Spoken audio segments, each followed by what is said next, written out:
Hello, my producers, and welcome now to Monday.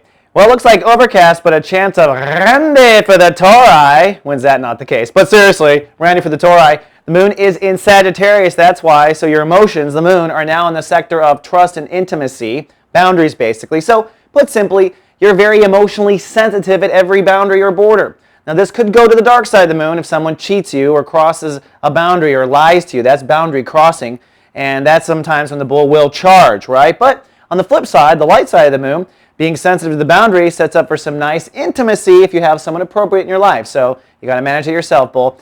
Zipping around the sun in Aries, whew, it's a tough month. It's all about pulling weeds in your soul garden this month, right? We're in chapter 3, which means we are now in the stage of pulling those damn things out and planting new flowers in replacement of that. You know what I mean by this? Well, one example of a weed may be that you are in this habit of always putting yourself down. And that's what your mother taught you to do, or that's what your father taught you to do. So you want to pull that weed and go, I'm not going to put myself down anymore. It sabotages everything I do. I stay stuck in fear all the damn time. Screw that. I'm not doing that. But you can't just pull that weed and walk away. You've got to plant a new flower in its place. And that flower is, every time I try to talk bad about myself, I'm going to talk good about myself instead. I'm going to find a reason to love me. I'm going to find a reason why I am valuable. That is a perfect example of weed pulling and flower replacement. Now today, Mercury is ruling the day. So it is an excellent day to have important conversations or gather information in this effort. So maybe you go pick up that self-help book, or you go pick up some flower books or whatever, or you have a conversation with someone like your mother and father and said, you know what, you really screwed me up when you did that, and I'm pissed, so don't do it anymore. That sort of thing. One last thing, the Mars-Uranus conjunction that opposes Saturn in retrograde is coming to a head this week. Watch the zodiac weather to see the map.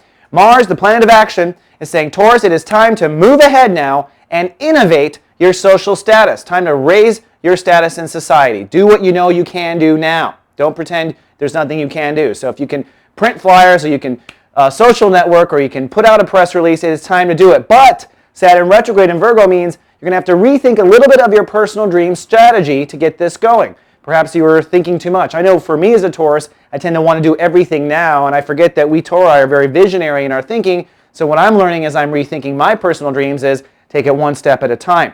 Either way, it may feel like your personal dreams have been on hold for several months, and in a way they have. You had to rethink your trajectory. But on May 3rd, in your birthday period, Saturn goes direct. So between May 3rd and the end of the year, Tauruses will be launching that personal dream strategy. So have a little bit more patience, bull. You're good at that anyways.